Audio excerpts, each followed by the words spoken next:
Welcome, I'm Leonie Visser. I'm a teacher at St. Paul's College with 25 years experience in economics. If any student or teacher in Namibia need any help with any topic in economics, ordinary or AS level syllabus, they can visit our YouTube videos on the St. Paul's website, which is www.spcnam.org, and there you can follow the link to the specific topics that you experience trouble with. Please note that these videos are not the only way of studying economics. This is just what I have experienced success with, and that's why I want to share it with you.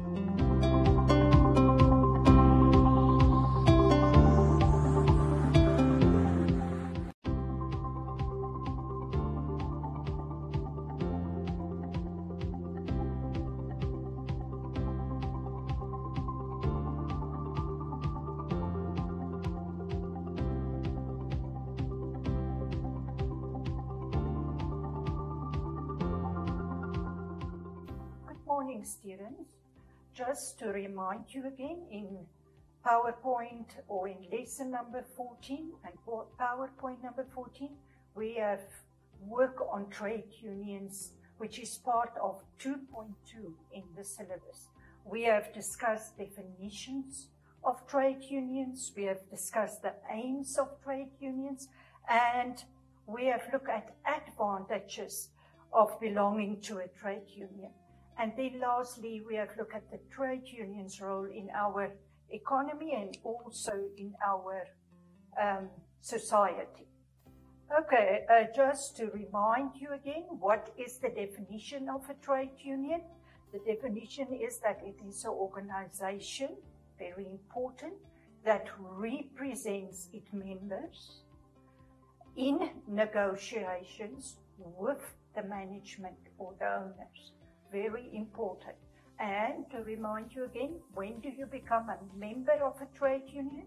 You become a member if you affiliate and if you pay your monthly membership fees.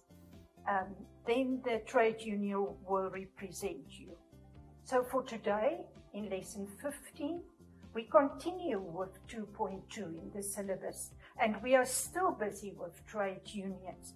Today we look at the types of trade unions that we get all over the world and also here in Namibia. The first type of trade union is craft unions.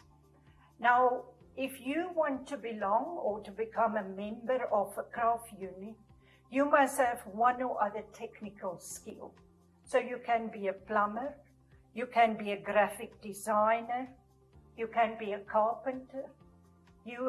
The only requirement is that you must have a technical skill and that you have undergo a recognized apprenticeship. Okay, then the next type of trade union is white-collar unions. The members or the workers that belong to such a trade union are normally workers that do non-manual work. That means they are normally in offices. They are not working outside, and they say for these type of workers have normally professional occupations like lawyers or teachers. Okay, then according to your syllabus, they also want you to know what a blue-collar union is. A blue-collar union is that manual workers, the one that clean the street or clean your classroom, that have very little training required for this. This is, they sometimes call them the working class of a working population, and the blue-collar unions are normally the ones that are semi-skilled or unskilled. Okay, then we also get industrial unions. So if you hear the word industry or industrial, then you must think of a lot of firms together that have the same final product in mind. And that is like a fishing industry.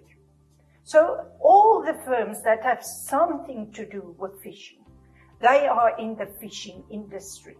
Now, if I talk about industrial unions, you can immediately think that these type of workers, doesn't matter what skill, if they are skilled or semi-skilled or unskilled, it does really not matter.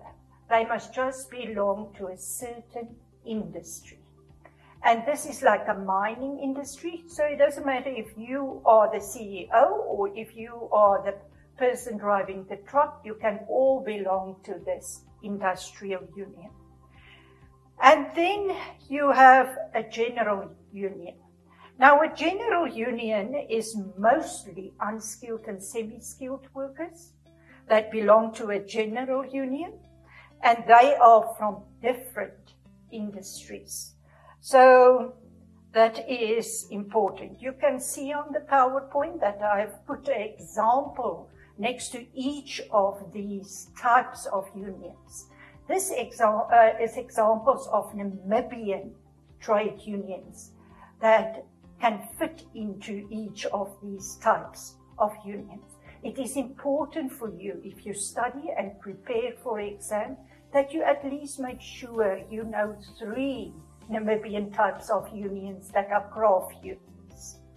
So go to your textbook and make sure you have at least examples of 2 or 3 types of, or examples of, say, craft unions. That is important. They can also ask you to explain the meaning or define a craft union or industrial union. So with 2 examples, it can easily give you then 4 marks or 5 marks. Okay, the next slide, you can see we talk about Namibian trade unions. Namibian trade unions must be affiliated to a federation, or as some people call it, an umbrella union. Now, in our country, there are 4 federations or umbrella unions.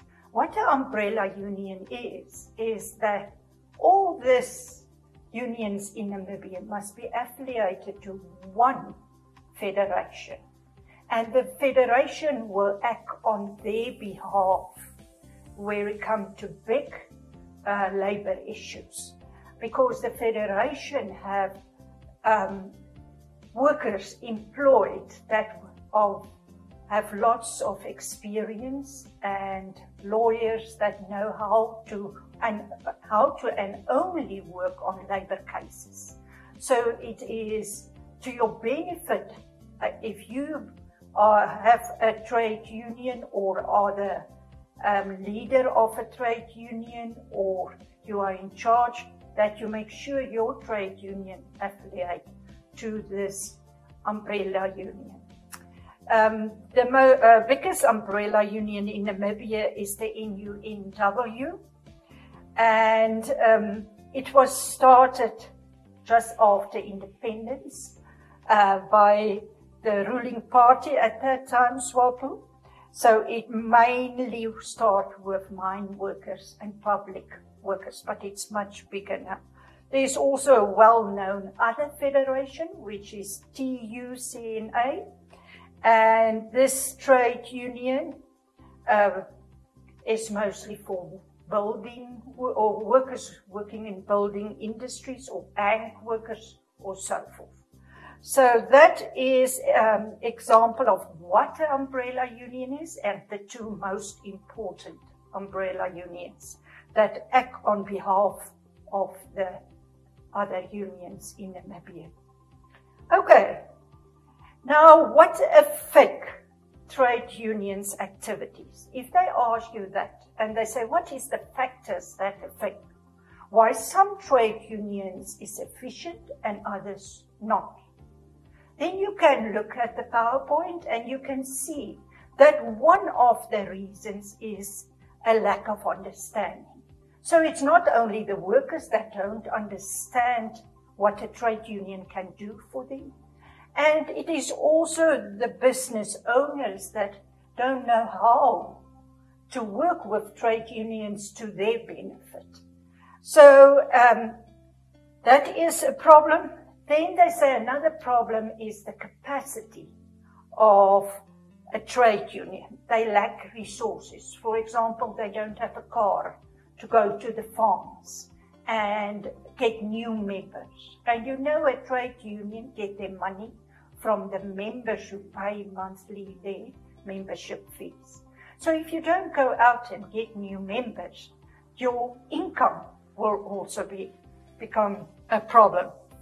So if the capacity, if we talk about capacity and you don't have a car or you don't have internet in your office because there's a lack of money, then it will also affect how you can do your work as a trade union. Can you really reach your members or your clients that actually can become members? Okay, then a fear of repercussion. And a fear of that is that you feel, if I strike, perhaps it may cause that I have no job after that. Or perhaps they may say, oh, you have strike. So we will, if you not, it was not legal, so we will not give you a salary for that day. It will be part of your holiday or something like that. You are worried about this. So you will say, no, I can't strike. I can do lots of other things to try to increase the wages or solve the labor problems that we have, but I am not prepared to strike because I can't be in a situation where I don't have a job. And then they talk about leadership that change very often. And if you look at that, why is that happening? Because if you get well known in a trade union and you are one of the members, you can normally earn much more in the private sector. So if they see that you know what you are doing, they employ you in a private company. And then they pay you much more. So that is why the leadership of trade unions are frequently changing. And the problem with this is the ones that is there to do the job have very little experience of what they are doing and how to do it. Then the last problem why trade unions are sometimes not very effective is because of multinationals. Now you know what a multinational is. We have talked about multinationals, we have talked about business types, and we have said a multinational have their headquarters in developed countries and have branches all over the world. Now they say the biggest problem is that this company is so big. They have sometimes a turnover much bigger than Namibia. So they can easily tell the Namibian government, we can't apply to this minimum wage law of yours because then we will not make the profits we are aiming for. And if you force it onto us, we will move away. And you will sit with 6,000 workers unemployed. So you see they put some pressure on the government. And with that, the government will then instruct the trade unions to not continue with this fight. Say, for example, of better wages, or only 45 hours of work per week, or tea breaks in between, or a maximum of 9 hours a day, according to the Namibian law, labor law. Okay, we look at the next point, and that is the role of employers' associations. Now, for you that employ workers, you can also belong to an employers' association where you get knowledge of how to treat your workers and how to communicate with the trade unions to your business benefit. If you look at this, they say they offer training to their members, say training on labor laws, training on changes of laws where it comes to HIV workers. They help to recruit, with recruitment, help you to look for workers that you need and that have a certain skill. Another benefit is They help to develop good relationships between workers and the management and between different businesses. And then they also give help where it comes to safety and health and tax. If you look at that that is examples of different points on which they will teach you on how to handle that and what is it, how you must treat it according to the government laws, labor laws. Then the second last point, they organize for businesses bulk buying and discount to their benefit. And lastly, they convince the government to lower the taxes for businesses so that they can expand and so that they can compete against big multinationals and employ more workers. Okay, you will see we have homework which you can try to do a little bit of testing your students' knowledge. The first one, what is the employer association and how can it help the business to prosper? And the next question is how may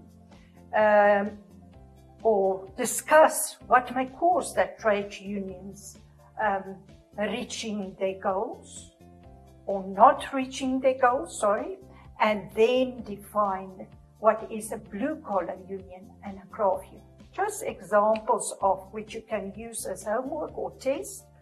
We also have examples for exams which you can follow here. It is advisable that if you give it as a test, that you discuss afterwards the answers with the students, that they have it to study later on when they prepare for the exams.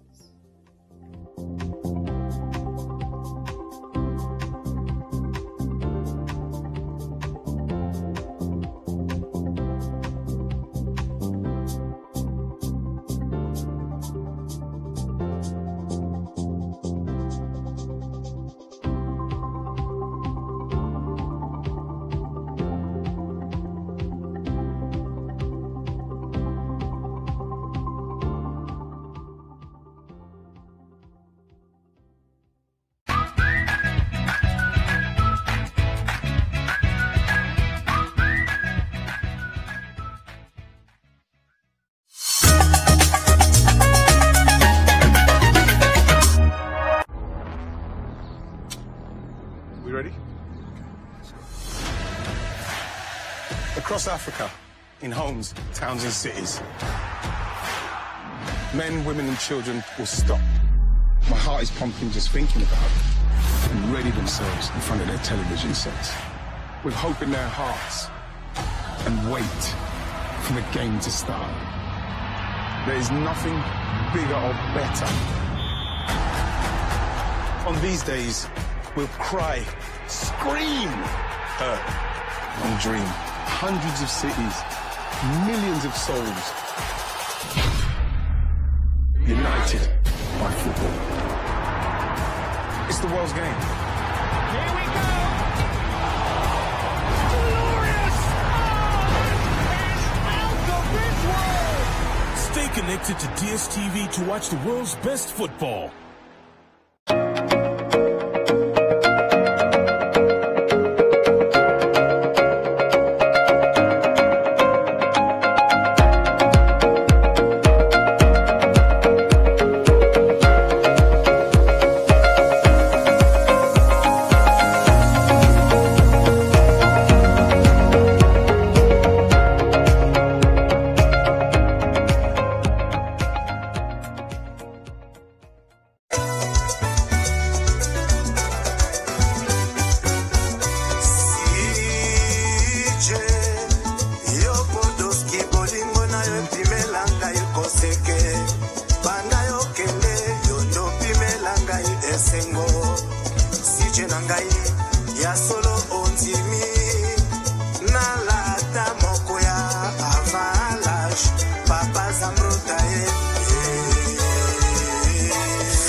Yo Samro da Bolingo na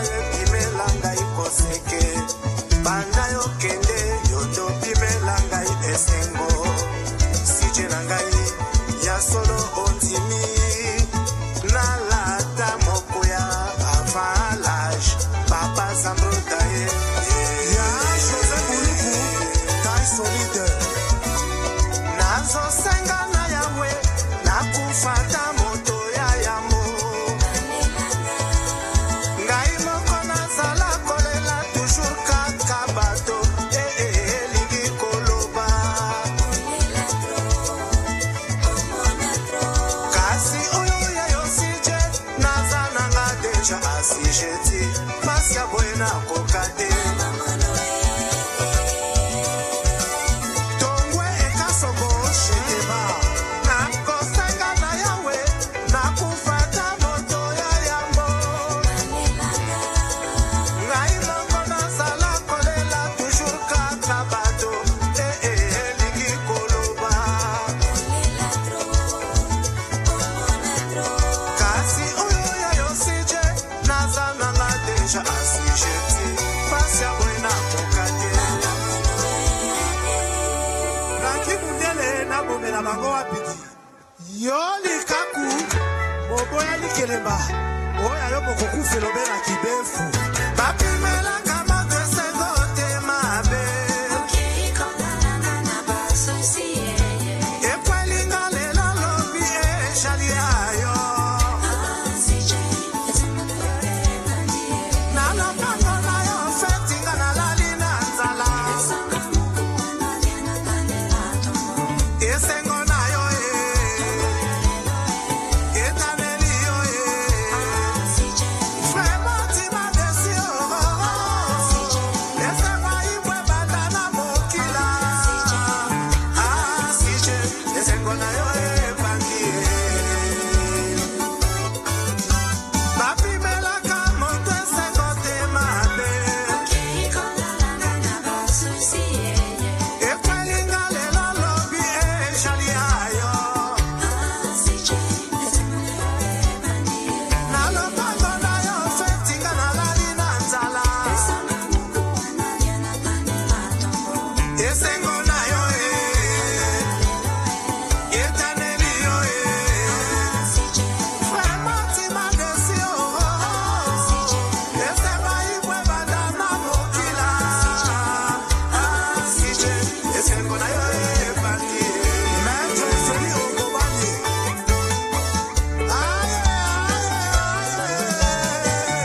Seketa Moteba Inarumba watana kiti Boye zali monda kanai Okwe otikali Monseigneur Fedeka Makeko Balola Bayokati Natamoli Afrika, Europa, Amerika, Asia Namoni ete motebetika la basosi Yola kisinga bolingo kasi yosilisite Yola kisinga bolingo seja papa na sambrota Na motema na maha Yosalinga mabe Banda yokenda Ngaye, Joli babutane Jali kwa mangola Bongo yokoba molula nyongo Lokola moumeli na kati Moko bimanja na maya moto Ariki tenge toto bianga basopo na bebaso limate Bongo yokuku kotele Provocateur Lesba imona Wapi Gaston Gagu Arsene Mayaoula hero Bongo bino bafoda na feti Feti yangoyo Chakula chobana Yangalala Pasta systématique Amibi afanga No koringo ringolo Yebi sakuka Abunga lubate Dona Monica na Rwanda Eagode tidingi Elfise Lubaki Emikele na kaka le Grand Molende Mike Manteka Nzinga Papido Kodo Kokonisba Patrick Ampereka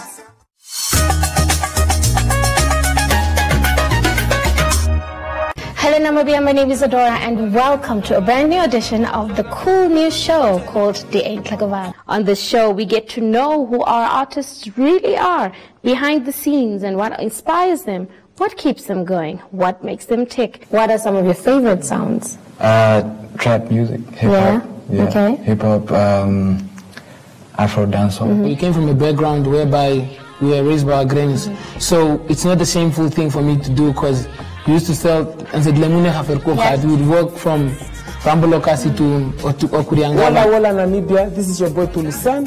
Don't forget to watch the Ain't Like a Vibe TV show on One Africa Television.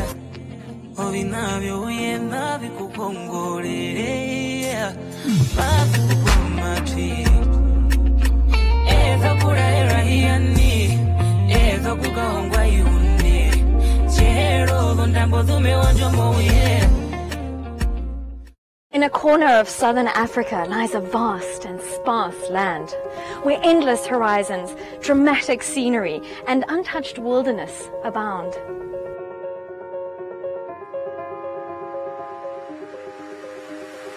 (1,500 kilometers of harsh desert coastline, a mosaic of biodiversity, sub-Saharan savanna, acacia bushland, encased by 2 deserts. Home to wildlife and wilderness abundant, yet ever at risk. This is Namibia, home to some of the most noteworthy conservation success stories across the globe. Initiatives forged, manned, and driven by passionate individuals and groups. People are busy there walking for more than 45 kilometers a day. Special species and wild locations under constant threat from an increasingly destructive developing world. One of the world's true survivors. This is the story of the Namibian wilderness. The stories of the enigmatic wildlife and natural wonders of her realm. They are not a threat to anyone, if you understand them. This is the story of those determined to preserve it, and thereby themselves. Don't think I want to tell my children one day that we had rhinos in Namibia. I want to show them live rhinos.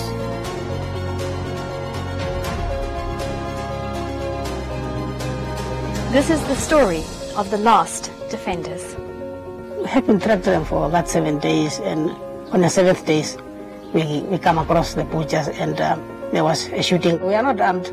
We having a camera and GPS. We are just hiding behind the bushes. If I don't protect this species, who's gonna do that? So is that why I sacrificed my life to go on conserve the rhinos.